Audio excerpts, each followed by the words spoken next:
We have had the new M1 Macs in hand now for just over a month. So let's talk about how we've been liking them, how we've been using them, and maybe how we haven't been liking them. Stick around.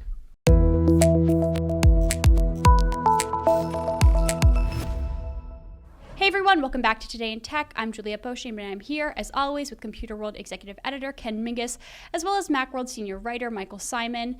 So you both have gotten your hands on M1 Macs and have been using them, like I said, for just over a month now. Ken, let's start with you. How have you been using it? How have you been liking it? And where have you really been noticing the upgrade from your previous Mac? Okay, sure. Thanks, Juliet. I've had mine since right after they came out. I have to admit, I was really I'm enticed shocked by for one. I know, but I have, and it was not that I needed it. Need is such an incorrect word here.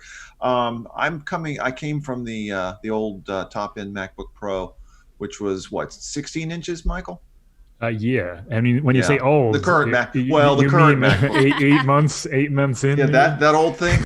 So that's what I was using, and upgraded to the M1. Now the thing is, this is a 13-inch laptop, the one that I've got now. So I did have to get used to a slightly smaller footprint in terms of what I'm looking at on the screen. But as an editor, for editing purposes, it's fine. It's really fast.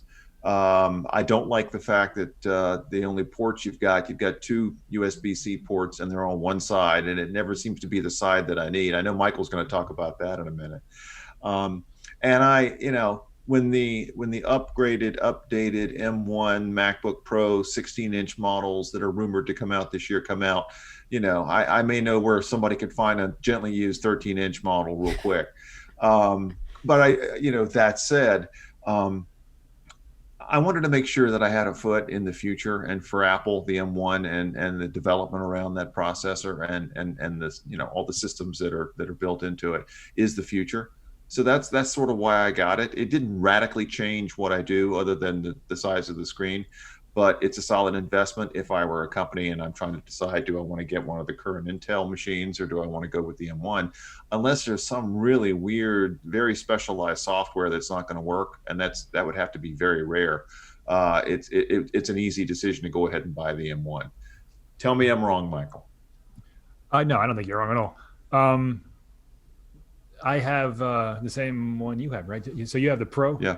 Yeah. Correct. So I have the Pro. I have 16 gigs of RAM because I was lucky enough where my work upgrade coincided with the release of these new machines. So I was using a 2016 MacBook Pro, 13-inch MacBook Pro, with 4 USB-C ports, and otherwise essentially the same. The touch bar and Touch ID and the screen, all that stuff. The improvement over that machine is insane. I mean, yes, it's 4 years, but it feels like it might as well be like 2 decades.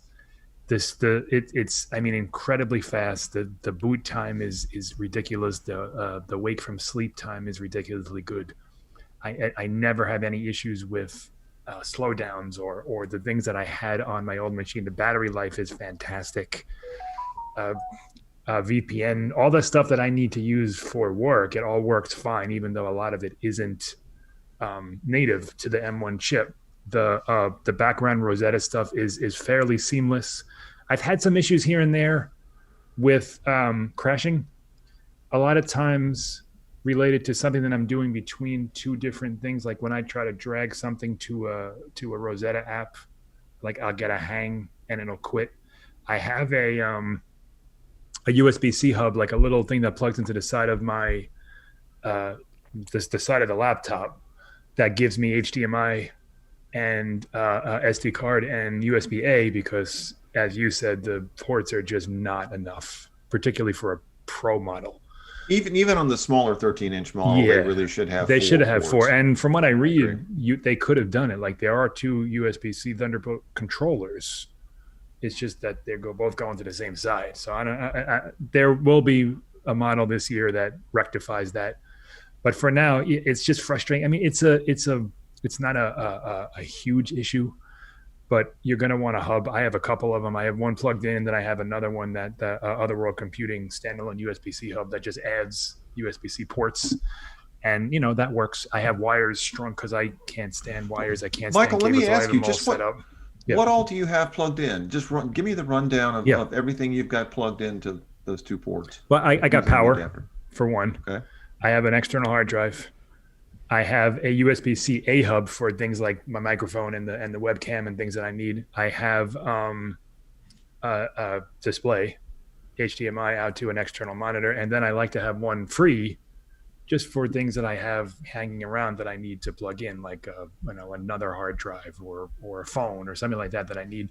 So rather than constantly flipping out USB-C plugs, I have everything kind of set where I need it. I'm also a bit of a, for lack of a better word, anal with that stuff.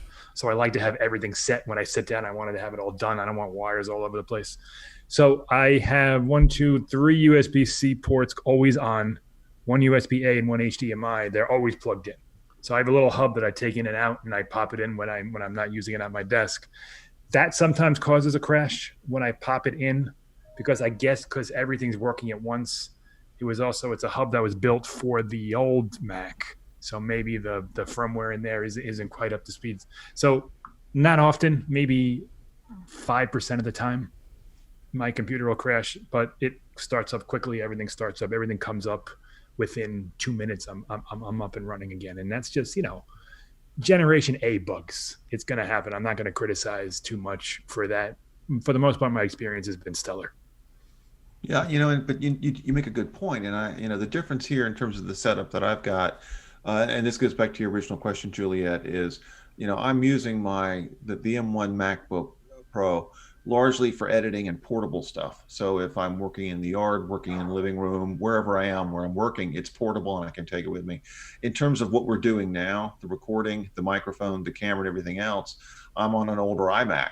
So if I had to run all of the stuff that I've got plugged into this iMac through the M1, I would absolutely need at least 1 or 2 of the kinds of port extenders, if you will, that Michael's got. So my point being, if you've got one laptop and you've got a variety of things to plug into it, you have to think about the peripherals and how you're going to connect them. Or even more than one, because you have one that's power. So you're talking about you're already one down. You don't need to have it powered on all the time, but I like to have it plugged in so I know that I'm not going to forget. I'm not going to, it's there. It's done. So that leaves me with 1, which is not enough. 3 would have been, I could get away with 3. 1 is not going to cut it. It is interesting when you talk about the power. There are a lot of times that I in the past, even with the 16-inch model, which I presume had a larger battery than this one, would easily run out of juice before the end of the day. Now, a lot of that is, if you're outside, you get the screen brightness up, that's going to really kill the battery. On the M1, that does not happen. I can go all day long and into the evening. And, at some point, mid-evening, late evening, if it's been a busy day, and again, screen brightness is a big player here, I'll need to plug it in. But, for really portable on-the-go power, again, I sound like an ad, I know, but for really, what I've been looking for, it's been absolutely perfect.